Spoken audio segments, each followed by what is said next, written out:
Quem não lembra daquele Leicester que tinha James Vardy, tinha um monte de jogador bom pra caramba, né? Que venceu o campeonato inglês. Também tivemos outros exemplos, como na própria Inglaterra, o Blackburn, aquele La Coruña de Mauro Silva e companhia, teve grandes clubes ali que não eram tão protagonistas assim e venceram grandes ligas. Hoje a gente vai trazer times, assim como eles, que conseguiram vencer o seu campeonato nacional pela Europa afora. Então, vamos juntos nessa viagem?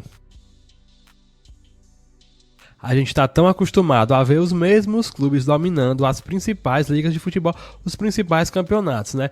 Lá na Inglaterra, a gente tem sempre City, Liverpool, lá na Espanha, Real Madrid, Barcelona, mas de vez em quando aparece uma surpresa que entra para bagunçar toda a lógica do futebol. E hoje a gente vai trazer isso. Equipes não tão grandes assim que conseguiram vencer a sua Liga Nacional. Vamos lá, sem muita enrolação, 1 a 1.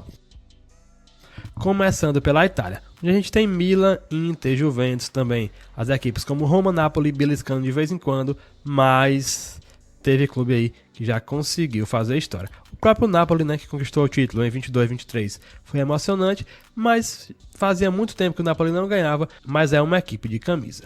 Teve seus últimos títulos lá na época do Maradona, mas a gente nem traz o Napoli não, foi só um aquecimento. Agora imagina um clube sem um histórico de sucesso vencendo a Série A.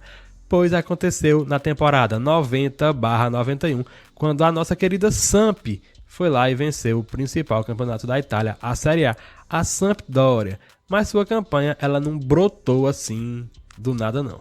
A Sampdoria ela carregava um histórico muito bom de momento, com 3 títulos da Copa da Itália e sempre ali ficando entre as principais colocações do campeonato. Mas vencer um título, será hein? Ninguém imaginava, isso é fato. Mas eles foram lá e conseguiram vencer a competição, superando gigantes como o próprio Napoli de Maradona e o Milan, que naquela época também era um baita de um time. O técnico era Vladim Boskov, sei nem se é assim que se fala, mas a Samp teve uma campanha com 20 vitórias e apenas 3 derrotas, algo que ficou para a história do futebol da Itália. Cara, já foi em 90, né? 90-91, não tão longe assim. A Sampdoria foi lá e conseguiu beliscar esse caneco. O time tinha jogadores bem experientes, como Pietro Vyshevov, campeão mundial em 82, e o goleiro Gianluca Pagliuca, que depois seria titular da seleção italiana. Quem não lembra do Pagliuca também fez história defendendo as cores da seleção. No meio campo, a gente tinha Toninho Cerezo, ele mesmo, brasileiro, que era o maestro, comandava ali a equipe, era quem distribuía a pelota ali em meio de campo. E a dupla de ataque era Roberto Mancini e Gianluca Vialli, conhecido como Gêmeos do Gol, que marcaram época na equipe. 31 gols, os gêmeos fizeram mais na metade dos gols da equipe na competição. Façanha que é lembrada até hoje lá na Itália. Quem não lembra daquele time sensacional, time espetacular que era da Samp. Agora bora ali para a Inglaterra. Todo mundo lembra da história conquista do Leicester lá em 15 e 16, mas antes do Leicester, bora trazer o Blackburn Rovers, que fez algo bem parecido em 94/95. Naquele tempo, o clube já vinha ensaiando um crescimento dentro do futebol da Inglaterra, desde que Jack Walker, um empresário apaixonado pelo time, colocou dinheiro pra caramba investindo na equipe do Blackburn, inclusive trazendo o técnico Kenny Dalglish, que chegou para fazer história. Investimentos pesados que vieram desse empresário, incluindo a contratação de Alan Shearer, que era um dos grandes jogadores do futebol inglês, o maior artilheiro da história da Premier League. E o Blackburn teve campanhas sólidas, campanhas bem significativas no futebol da Inglaterra, até que chegou ao título. Na temporada do título, 94/95, chegaram a vencer, cara, simplesmente 11 jogos seguidos. Não é pra pouco não. Os caras foram lá e venceram, pra ter ideia, o United de Alex Ferguson, e mesmo perdendo na última rodada para o Liverpool, chegaram ao título, superando a equipe de Manchester. A dupla Chris Sutton e Alan Shearer marcaram 49 gols e a defesa era muito bem organizada, uma defesa muito boa, liderada por Tim Sherwood, e essa conquista marcou demais a torcida da equipe do Blackburn. Indo agora à Espanha, a gente tem mais uma zebra. 99-2000 era a temporada, quem não lembra do Deportivo La Coruña. Uma liga que tem lá o Atlético de Madrid de vez em quando beliscando o título. É difícil ganhar, mas de vez em quando os caras vão lá e beliscam. Mas tem Real Madrid e Barcelona absolutos, alternando ali pelo título da La Liga, são as duas principais potências, sem dúvida. E chegar alguém para furar essa bolha, que não seja o Atlético, é algo sensacional para o futebol, que é tão polarizado, com duas forças tão poderosas, não só na Espanha, mas como no mundo. E chegou a equipe do La Coruña, que tinha o brasileiro Mauro Silva na defesa e Djalminha, também brasileiro, comandando, sendo o dono ali, organizando o meio de campo da equipe de La Coruña. O atacante era Roy Mackay, era o fantasma, era o apelido do cara, porque fazia gols do nada. Ele brotava como um fantasma e bumba, bola na rede. Terminou ele como um dos artilheiros da temporada. E o título, ele foi bem bacana, teve um gosto bem especial, porque o Deportivo tinha ficado no quase em 94, perdeu o campeonato na última rodada. Dessa vez, eles não deixaram escapar e entraram para a história de campeões da La Liga nessa temporada sensacional.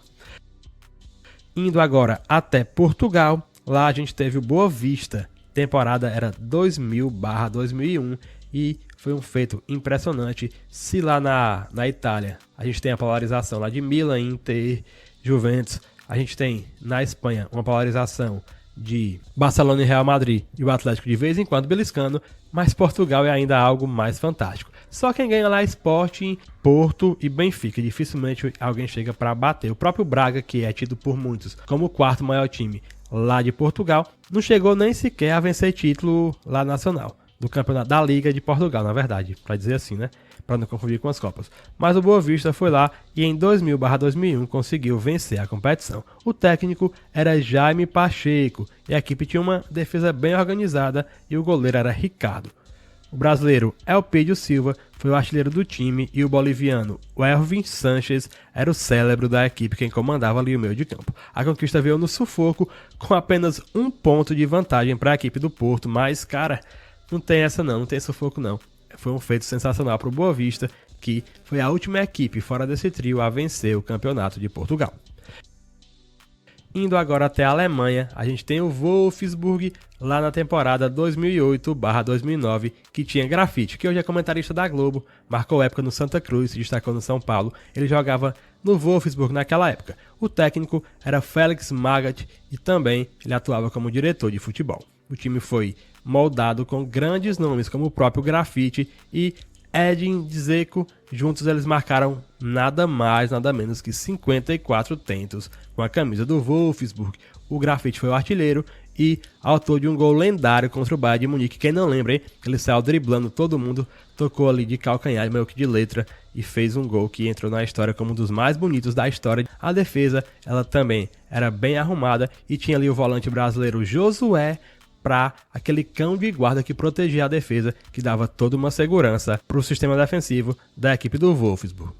Mas se engana quem achou que foi moleza. O campeonato saiu por apenas 2 pontos de vantagem sobre o Bayern de Munique. Foi a única vez que a equipe venceu a Bundesliga. Bora voltar agora, né, para a Inglaterra. A gente já deu até um spoiler, mas agora o assunto é o Leicester. A temporada era 15/16 e a equipe do Leicester protagonizou uma das maiores surpresas da história da Premier League em termos de título.